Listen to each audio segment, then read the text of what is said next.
Salam sahabat semuanya, apa kabar? Semoga tetap sehat ya. Kali ini kita sedang berada di Pantai Lampu U, tepatnya di Habibie Cafe. Dan tentu saja keberadaan saya di sini, saya sedang mengundang salah seorang anak muda yang sangat berbakat dan peduli dengan dunia pendidikan. Ia Ketua Yayasan Muda Kuala yang ada di Medan. Bersama Yayasan Fatih Indonesia, ia membangun sebuah sekolah dan mendirikan sekolah tersebut sudah sejak 6 tahun yang lalu. Nama sekolah itu adalah Prestige Bilingual School.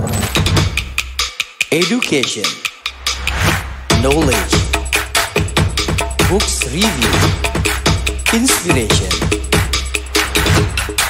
interview. Hendra Syah Official. Salam teman-teman semuanya, ketemu lagi di program Sebuku Inspiring Like a Book. Dan kali ini suasananya sangat beda, kita berada di Pantai Loknga ya.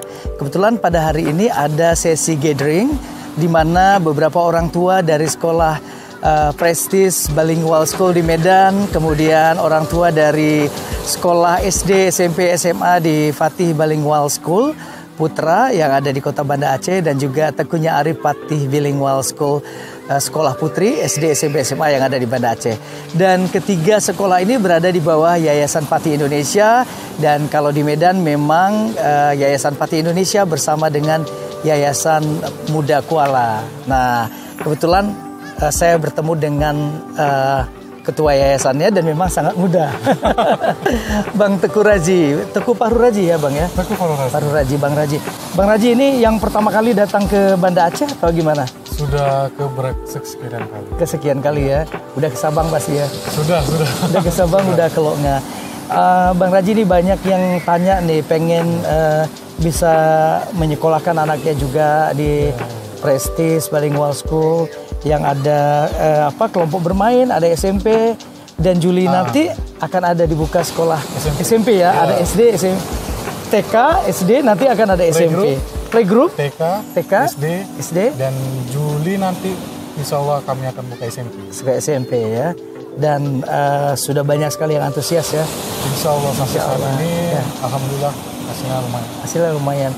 Bang Raji ini harapannya membuka sekolah SMP di depan nanti ini, karena antusias masyarakat juga di Medan Denai itu juga makin tinggi ya. Iya, dan itu terutama permintaan langsung dari orang tua yang murid yang sudah ada SD dengan kita.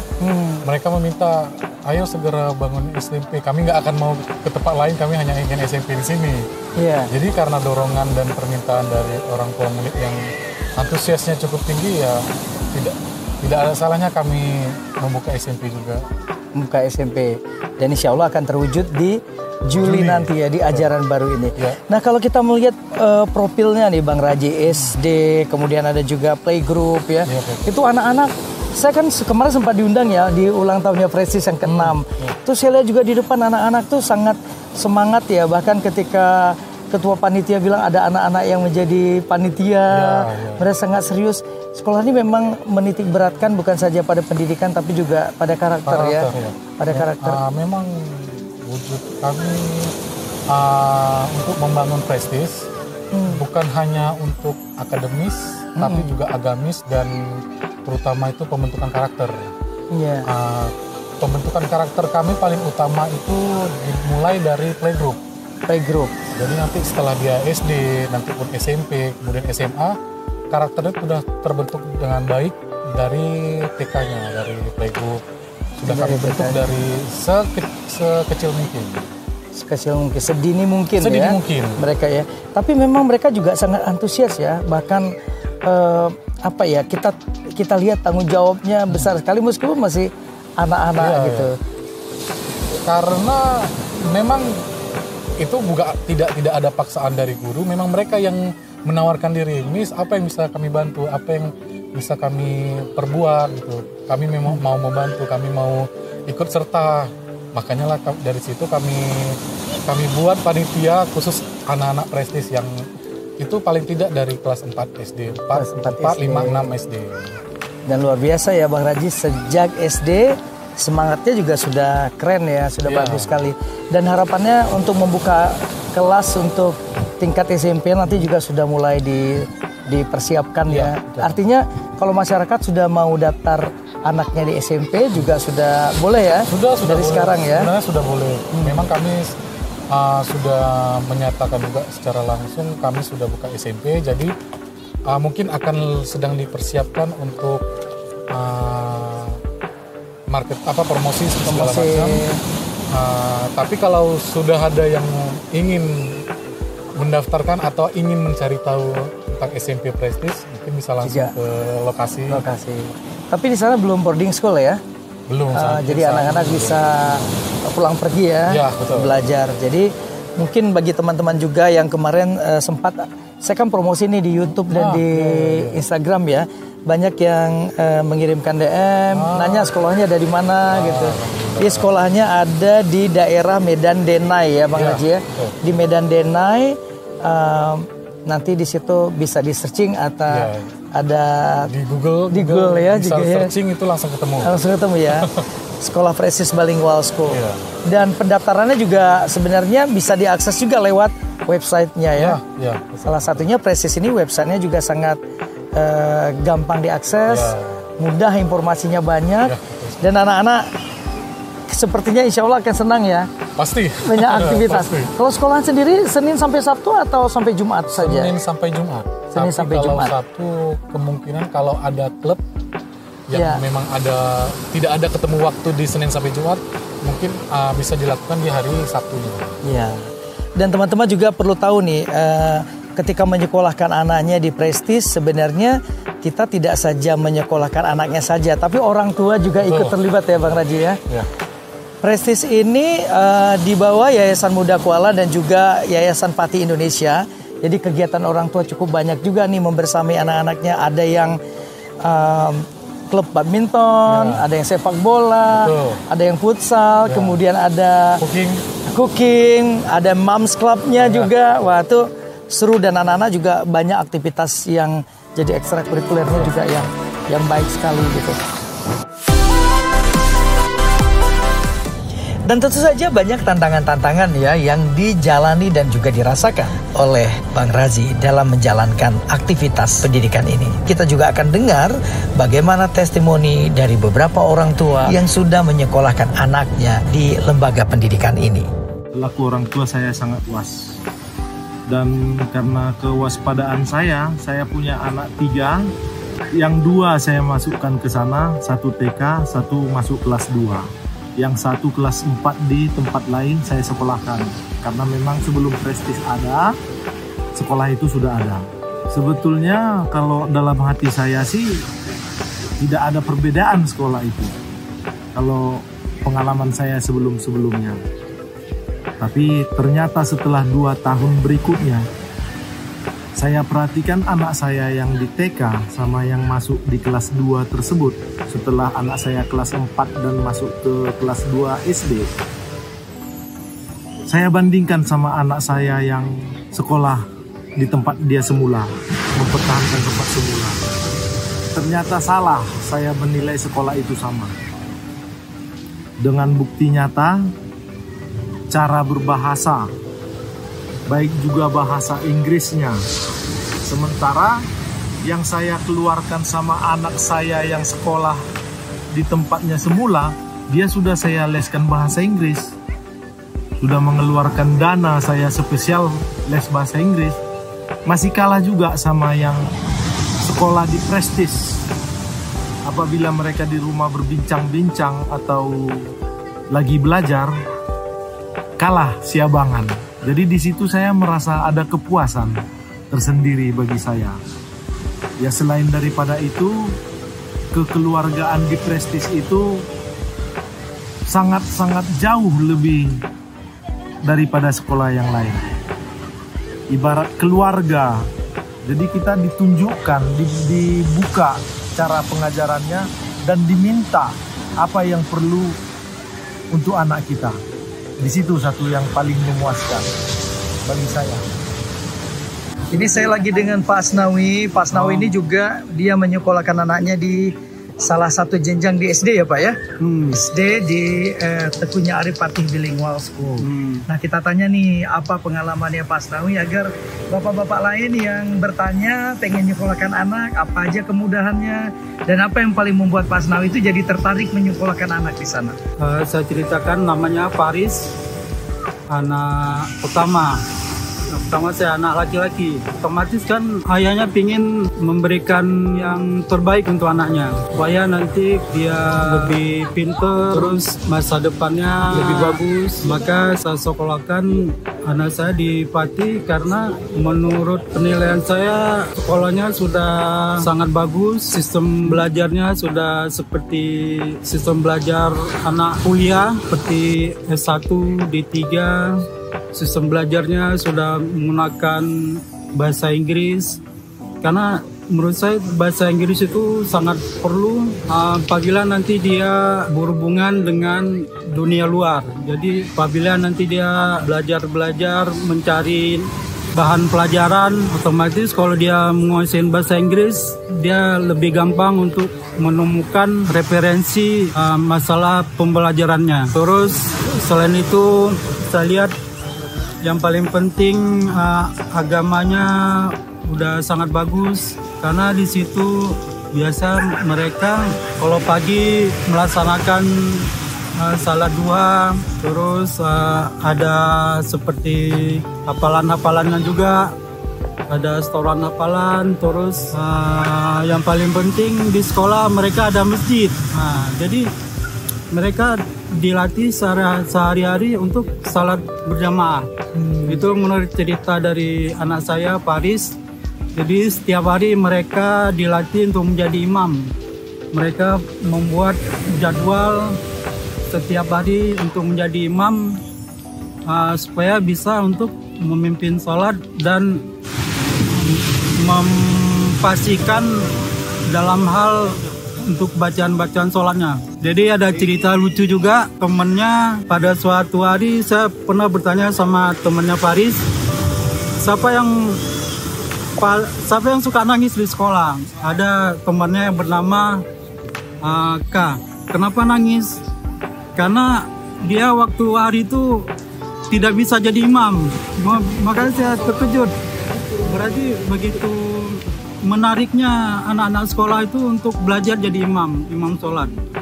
Jadi karena nggak bisa jadi imam, dia nangis gitu. Jadi itu merupakan salah satu faktor untuk pendorong supaya saya lebih meyakinkan anak saya sekolah di sekolah Pati bukan hanya belajar tentang bahasa Inggris, bukan hanya belajar tentang sains, tetapi juga otomatis agamanya dinomorsatukan juga. Selain itu, selain dari faktor belajar, terutama juga faktor kekeluargaan. Karena di Pati itu kekeluargaannya sangat kental. Saya beda. Saya pernah menyekolahkan anak juga di sekolah lain, tetapi hubungan antar orang tua murid sama orang tua murid sama guru itu tidak terlalu dekat. Malahan kadang-kadang ada yang tidak mengenal satu sama lain. Tapi kalau semenjak anak saya sekolah di Pati itu antar sama orang tua kita saling mengenal. Kadang-kadang kita sering membuat acara-acara seperti sekarang lagi ada acara silaturahmi, kumpul-kumpul orang tua sama guru. Malahan ada sekolah cabang dari Medan juga ikut untuk saling mempererat silaturahmi antar sama orang tua, antar sama murid dan antar sama guru. Jadi selain itu faktor eksternalnya saya rasa udah cukup bagus juga. Makanya dari itu saya himbau kalau misalnya ada kemudahan mungkin bisa juga anak bapak-bapak atau ibu-ibu bisa turut bisa sekolahkan di sekolah Pati Bilingual School. Karena bukan hanya cabang di Aceh, mereka ini punya cabang seluruh Indonesia, malahan sampai ke luar negeri. Jadi kalau misalnya anak bapak ingin sekolah ke luar negeri, mau ke negara mana, kita tidak susah, kita tinggal bilang sama guru yang ada di Pati, saya mau sekolahkan anak saya misalnya di Singapura, sekolahkan di misalnya Singapura, di situ kita bisa dikenalkan sama perwakilan Pati yang jadi mereka bisa membantu juga. Jadi kita di sini bukan sendiri, bukan sendiri, tapi kita bisa minta membantu sebagai seperti saudara supaya untuk kedepannya anak kita bisa lebih maju. Kita juga akan belajar salah satu makanan atau menu khas Asia Tengah. Apa namanya? Nanti kita langsung dengar ya. Jadi kalau menurut teman saya nih Pak Marwaji, ini kalau mencium aroma makanan ini nih kayak mengingatkan dia summer di Turki ya. Ya, musim panas di Turki.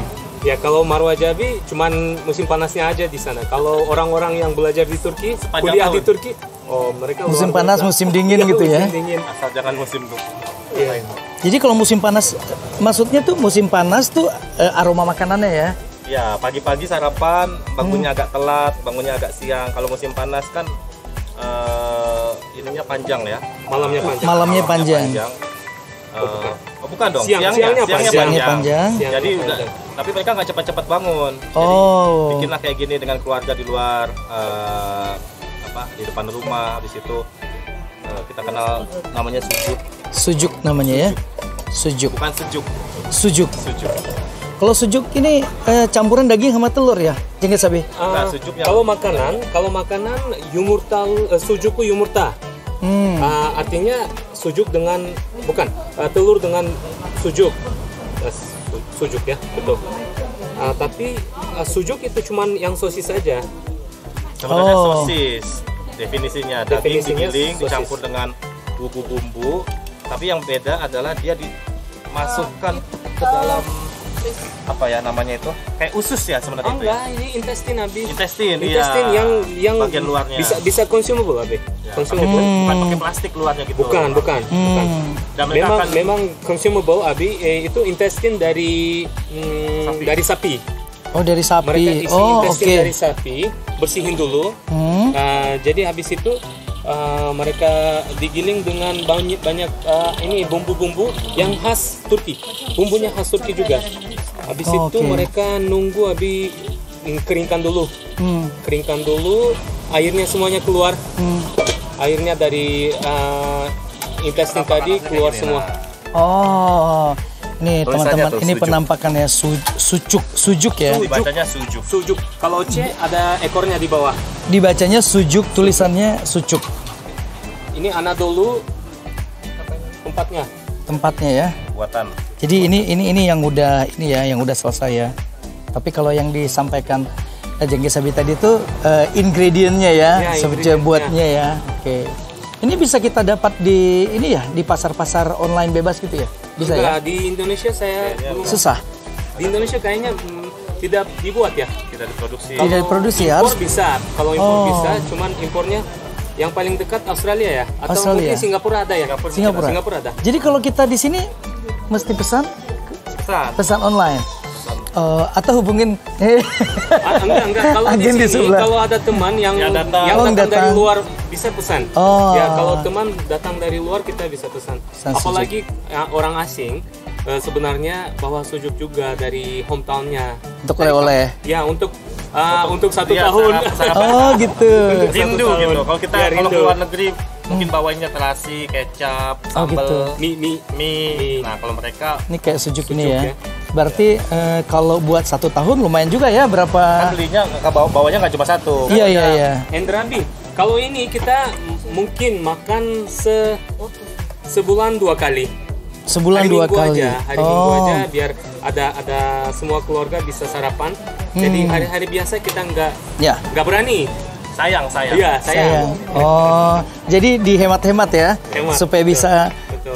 beberapa lama gitu ya, setahun Seperti atau setengah tahun. Satu Ustadz bilang ya, dikasih madu, Aha. dia madunya cuma 300 gram ya, atau mungkin lebih. Dia bisa menikmati madu itu selama 90 hari ya, atau 3 bulan.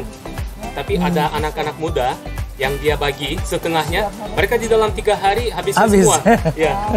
Berarti mereka ini ya. Prinsip hemat dan ikhtisar. Oh iya, betul. Karena Berarti akhirnya saya juga rasakan seperti ini. Habis makan sarapan, apa saja masuk ke perut tidak apa-apa. Tidak apa-apa Iya. Kalau kenyang udah itu cukup sujuk ya. Atau roti tidak apa-apa. ya. Yang Tapi betul. Jengkel Sabi ini kalau misalnya disajikan Ya. di rumah-rumah misalnya di Turki atau misalnya di Asia Tengah ya. Ya. Itu di waktu kapan? Pagi hari atau Pagi hari. Kalau Pagi hari ini ya? bukan makanan berat, seperti snack aja tadi pagi di sarapan aja. Kebanyakan makan di sarapan aja. Kalau siang terlalu ada baunya juga tertempel ya. Oh, nempel ya? Iya. Nyengat ya? Iya. Lengket gitu ya? Tertinggal, baunya ya? tertinggal sama orangnya. Yang makan memang ada bau sujuk atau wangi sujuk. Oh, wangi sujuk ya? Wangi sujuk. Jadi kalau Marwah Jabi rindu suasana sana juga buat ini ya di rumah ya? Alhamdulillah sudah tadi ada teman yang datang bawa kasih kita. Oh boy ya? Nah, ada satu jalan juga di Jakarta, Abi bikin sujuk dari ayam. Mereka bikin sendiri juga Oh, dari gitu. ayam. Itu juga bagus. Kita juga pernah. Berarti tergantung maunya Iya. apa gitu ya? Ya betul. Tapi khasnya daging ya? Hasil daging sapi. Bikin banyak, habis itu biasanya digantung-gantung, diasap, ditaruh Iya, di belakang dapur. Kita mungkin ringkan. Orang Indonesia pakai Oh, kayak diasapi digantung. pagi beras digantung. Iya. ini yang digantung. Biasanya ada bebeberapa kue di Aceh tuh yang setelah dimatangin digantung juga, nanti digoreng kayak gitu. Ya, lebih awet. Ini bisa jadi smoke juga. Smoke beef itu juga ada. Gitu ya. Biasa dinikmati dengan teh. Nah, ini kita Teh ya. punya tehnya. Ini sudah, kayaknya jangan kering sekali. Ini sudah. Iya, hari ini sarapan Turki. Satu Turki ya. Insya Allah. Kita belum buat konten waktu Respaldi Nabi masak ya. Kalau tadi köfte. Dia nggak bisa. Köfte. Oh, saya tahu ya. Makan saja ya.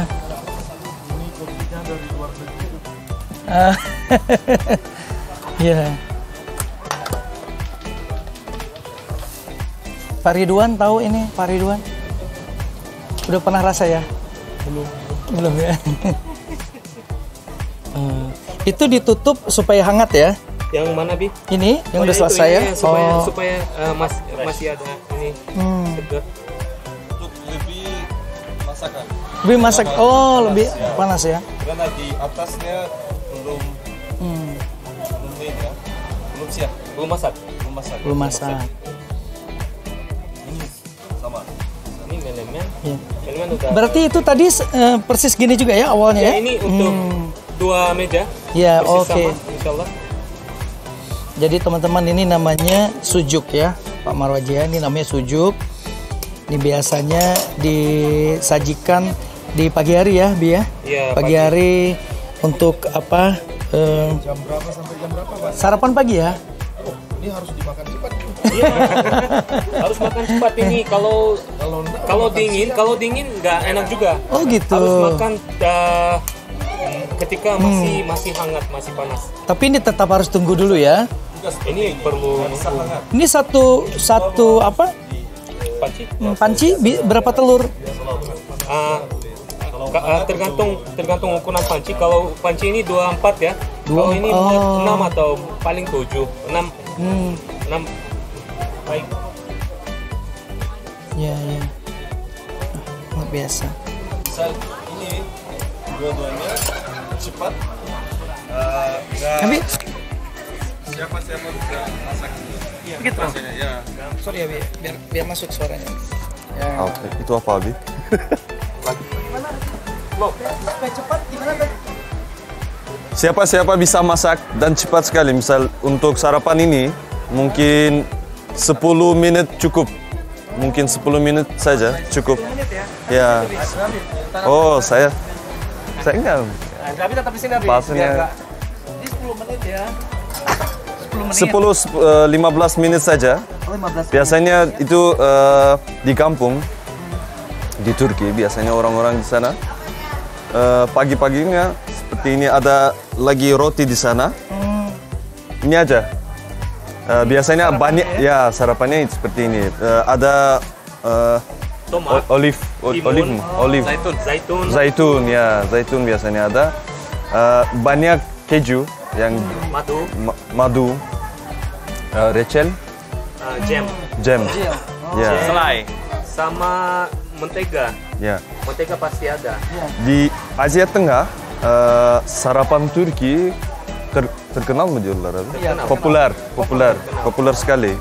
Ada restoran khusus untuk sarapan Turki di sana.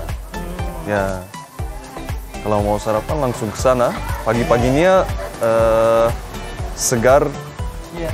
Berarti ini termasuk sarapan yang paling populer ya di Asia Ya, Tengah ya. ya. Tapi menunya Turkish Bukan ya. di Asia Tengah ya, Turkish ya, ya. Di Asia Tengah ada banyak restoran Turki juga. Jadi cuisine, Cuisine? ini Itu apa? Turkish cuisine Turkish cuisine. populer sekali. Populer, ya. Karena lidahnya mirip. Mirip ya. Jadi Iya, lidahnya mirip. sebenarnya tuh Asia Tengah hampir sama ya ininya ya. Ya. Khasnya ya. Ya, ya, ya. Hampir dekat ke Turkish ya. Ya. Ini berapa lama di ini kan habis sampai berapa lama dia? Paling 5 menit aja, dua arahnya. Oh, sampai bolak-balik Kalau ya. iya, kalau terlalu banyak goreng jadi kering. Supaya tidak kering, dan kalau ini kelihatannya jangan coklat, ini merah. Gitu. Warnanya tetap Ya, dipertahankan warnanya warna Seperti kofta sebelum. Oh gitu. ya, kalau kita juga kalau udah Warna itu penting. Di penting ya. Ya. Di warna itu penting ya. Jadi ini seperti menunjukkan bahwa ini udah layak dimakan, udah matang gitu ya. Baru nanti dicampurkan dengan telur. betul. Ketika ini sudah masak, sudah bisa makan, telurnya di dalam 1 menit aja masak di Langsung atas, matang udah di atas, langsung, di ya. atas sujuk ini. Lebih 2 menit. lebih enak kalau makan langsung dari sini. mancing. Itu luar biasa. Ini kalau Apalagi musim-musim pegang dingin roti, ambil Ya. langsung dari sini. Oh, gitu. Ya, dengan tangan Bagus. itu Tapi nggak pakai tangan juga ya. Susah. Pakai tangan susah. juga. Oh, pakai tangan. Tapi lebih pegang rotinya gitu. Ya. Oh. Menemen sama. Menemen itu Menemen untuk juga ya. Jadi Jadi kalau kita sesuaikan di sini, kita bisa taruh di piring dengan nasi. Kalau misalnya di sini budaya nasi, bisa pakai nasi. Sampingnya ada Tambahan. sujuk, ada melemen boleh. Kalau di sana memang nasi tidak ada. Jadi kita makan dengan roti ambil langsung. Bisa satu keluarga makan dari satu piring aja. Ya. berarti satu roti isinya satu sujuk ya. Iya betul. Kalau Berarti mau, ini bisa untuk 15 orang atau bisa bisa. belah juga, bagi juga. berarti kalau makan ini persaingan ketat ya. Ketat ya. Ya betul. Siapa yang duluan ya. Dan juga minumnya pakai teh panas. Baru aja tidak. Biar agak slow ya. Itu gimana? Iya. Kalau kata Pak Biar mereka bisa mulai ya, karena sudah lama tadi. Cari kawannya yang agak slow ya. Yang persaingannya kurang ketat. Kalau sama-sama pebalap cepat habisnya. Ya. Itu Habib pertama kali akan makan Iya. sujuknya. Iya, pertama kali ini. Rasanya beda. Rasanya beda ya? Ya, karena bumbunya beda itu. Banyak bumbu ada di dalam. Nggak pedas. Nggak pedas ya? Ya, Tidak terlalu pedas, tapi ada pedasnya sedikit. dikit aja itu nggak pedas di Indonesia itu. Tapi biasa orang suka makan pakai saus juga sih. Saus nggak ada banyak. Kalau ini Itu nggak pakai saus, Abi. nggak pakai saus, Habib. Ya, saya lihat banyak saus di Indonesia, Bi. Di luar negeri Enggak ya? beda. Ya, biasanya kalau ada saus tomat dikit aja, itu aja. Nggak ada seperti sambal hijau, nggak ada seperti ini. Itu di khas Indonesia itu. Ini Indonesia. Ah. Agak mirip. Ya, Kalau kari. ada bahan-bahan. Tapi sebelum masukkan sujuk tadi ada minyak nggak? Nggak ada. Nggak ada. Kalau sujuk ini sudah ada minyaknya. Ya. Ya, itu jenis sujuk yang ada minyaknya banyak. Ada jenis yang kering. Kita lihat kalau minyaknya tidak keluar, kita tambah minyak boleh. Oh gitu. Tadi saya cek minyaknya, alhamdulillah Ada ya? cukup. Jadi saya nggak tambah minyak lagi. Dan biasanya memang kita tinggal pilih. Ada penjelasan kan di situ. Ya. Ada minyaknya ya. Di atas sujuk itu Ya? penjelasannya. Nggak ada ya? Oh mungkin ada nih mungkin. Penjelasan di ingredientnya. Yang ingredientnya ya berapa persen fat, Ya. berapa persen dagingnya ada betul. Kalau ini ditambah sedikit. Normalde katıyorlar şeyleri. Ya katıyorlar Ha. kesinlikle. Ya olmasa tadı yok ki. Yani kesinlikle. Kuru olur. Iya, iya. Kalau Abi fat itu salah satu ingredient yang paling penting Abi. Penting. Untuk sujuk paling penting. Fatnya perlu Kalau ada. tadi dia nggak nyatu ya? Ya biasanya abi misal untuk daging di mana-mana di kofte juga itu. Oh, di Misal kofte. kadang-kadang kalau saya masak kofte abi, salah satu masalah nggak ada ne diyorlar abi fat, Lemak. Lemak ya. nggak ada lemak di dalam. Oleh karena itu koftenya Terbakar. oluyor. Terbakar itu kuru biraz Kering. Oh, Ya. oke. Biasanya kita pesan dagingnya dengan ne diyorlar ya Lemak. dengan lemak. Kalau dengan lemak itu lebih ne diyorlar biraz olur. Lezat. Lebih lezat. Iya, lebih lezat tapi. Lebih nikmat ya. Ya. Lebih lezat kalau ada minyak lemaknya. Di sini nggak ada banyak yang seperti ini. Ini nanti ditunggu kering lagi ya? Iya. Sampai berapa lama? Dan apinya sedang aja ya? Ya, apinya perlu sedikit aja biar tidak terlengket. Apalagi kalau pancinya kurang bagus, dia bisa lengket. Ini kan tidak lengket, ini sedikit lengket karena udah mungkin agak lama. Ini nanti akan dibalik ya? Ini udah cukup Pak. Nggak balik, tutup aja. Kalau tutup itu udah dipanas ya, itu yang atasnya udah. Tutupnya saya nggak tahu. Warm Pak. Jifu, Kapak warm, kapak. terus guys, nyatu. Oke. Jadi nggak ada. Böyle dursun yeter ya abi. Oluyor. Nggak apa-apa. Aslında hemen abiler bir şey yapsak olur. Onlar foto çekiyorlar. Sujuk kalau bisa dibuat jadi sarapan dan biasanya tuh hari-hari libur ya, Iya, biasanya kalau di sini ya. Kalau di sini betul. atau kalau di Turki pada musim dingin ya, Betul Abi. orang masak ya, ketemu sama keluarga. Kalau abi mau saya punya satu sujuk saya bisa. Oh iya, terima kasih. Abi bisa coba dulu. Kalau di luar negeri ya, memang ada makanan-makanan yang khas daerahnya. Itu perlu ada jaraknya, jangan cepat-cepat, jangan setiap hari kan. Apa? Ini boleh tukar. Lezatnya beda. Lezatnya beda atau cepat habis bahannya. Enggak. Biar menikmatinya lebih bagus. Ya. Lebih terasa, lebih rindu. Biar rindu kampung halaman. Iya, betul. Kalau setiap hari makan Abi itu jadi biasa-biasa aja. Begitu ya. Kalau misalnya saya pulang kampung, ini saya udah nggak rindu di sana. Satu hari aja makan udah nggak mau makan lagi. Iya, ya. Karena udah rasa ini ada. Semua ada. Jadi nggak mau. Kalau di sini tidak ada, baru mau. Mau ya karena jauh ya. Ya, karena Mendapatkan manusia susah. kita cari yang tidak ada. Nanti saya mau belajar juga buat sujuk. Ini gampang Abi, insya Allah nanti Abi coba di rumah aja. Ya. Di rumah aja boleh coba. Jangan sujuknya warnanya terlalu gelap karena jadi kering Abi. Oke. Jadi kering. Ini lebih juicy, lebih enak. Ya.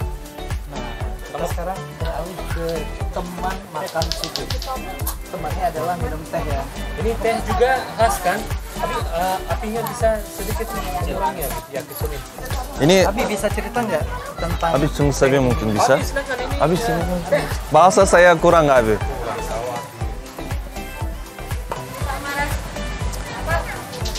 Henry, bu ne diyorlar abi? Set ini Ya. saya beli dari Şanlıurfa. Oh, di Yang Turki ya? sekarang ada gempa di sana. ya? Saya waktu ke sana dan saya beli ini. Berapa itu dijual di pasar-pasar? yang Ya di gampang pasar gitu? saja ya. Mereka Nggak mahal, Abi. nggak mahal. Kalau di Turki tidak mahal. Kalau impor ke sini baru mahal. Oh, Ya. berapa Abi? How much in dollar? Itu 10 dorong. Oh, 30 30 mungkin ya. $30 paling bagusnya. sekitar 300-an ribu ya. Ya. Ya. Ini berapa lama biasanya persiapan untuk masak buat minum teh? Mungkin 15 menit saja. 15 menit saja cukup. Yang paling penting itu di atasnya. Di atas semua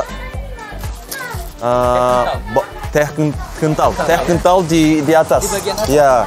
Tapi waktu udah siap harus tunggu mungkin 15 menit lagi untuk semua tehnya keluar. Oke. Harus tunggu. Harus tunggu 15 menit ya? Iya. Supaya tehnya jadi ini ya? Ya. Setelah udah siap harus tunggu lagi. Oh, tunggu lagi? Ya. Dan biasanya orang-orang Turki biasanya buat yang konsep ini kenapa yang di atas? Karena yang yang apa itu? Di bawah? Ya hangat. Uapnya naik? Ya uapnya lagi. Karena yang paling penting itu atasnya. Untuk atasnya ya? Ya, yang paling penting. Karena dia yang akan Misal menuangkan bawa, ke sana ya? ya misal.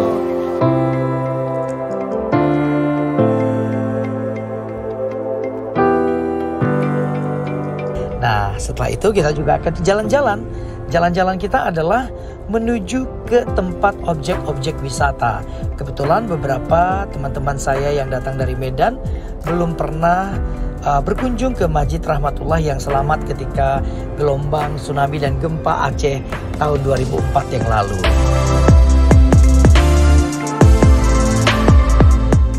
Nah, ini saya masih dengan Pak Ridwan ya. Pak Ridwan ini teman saya dari Medan dan kebetulan dia sekolah anaknya yang sama-sama di bawah yayasan sama di mana anak saya bersekolah. Jadi salah satu hadiah untuk Pak Ridwan adalah saya ngajak ke Masjid Rahmatullah. Jadi masjid ini Pak Ridwan yang ketika gempa dan tsunami waktu itu, ini salah satu masjid yang selamat dari amukan gempa dan tsunami. Kita mau lihat dalamnya dulu Pak Ridwan. Kita ngelihat ada apa? Ada museum ya. Ini kalau Pak Ridwan mau lihat yang pertama kali itu, ini dia. Ya ini. Ini kondisi masjidnya. Ini di 22 Januari berarti 1 minggu ya, atau 1 bulan ya? 2 bulan setelah gempa dan tsunami. Jadi ini kondisinya nih Pak Ridwan. Dulu masih seperti ini. Ini ya, pertama kali. Saya baru pertama kali. Jadi Itulah kuasa Tuhan masih bernaung di Masjid Baitur Rahim, sehingga pada kejadian gempa tahun yang lalu dia masih utuh.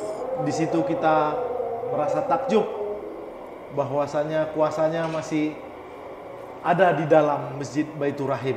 betul. Ini juga bisa lihat nih Pak Ridwan foto-fotonya.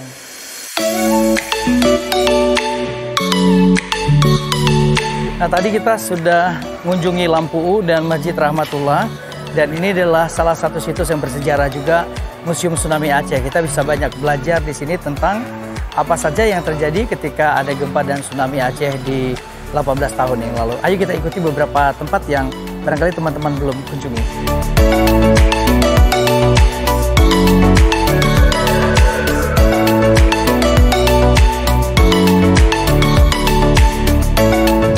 Teman-teman semua, itu tadi kunjungan kita di pantai di Lampu. Kita sudah ngobrol dengan Bang Raji, kita sudah dengar testimoni dari beberapa orang, terus kita pergi ke Masjid Rahmatullah yang tetap masih ada di Lampu, dan kemudian ke Museum Tsunami Aceh. Selesai juga perjalanan kita pada kali ini, dan ikuti perjalanan-perjalanan berikutnya dan obrolan saya dengan sosok-sosok yang inspiratif di program Subuhku Inspiring Like a Book.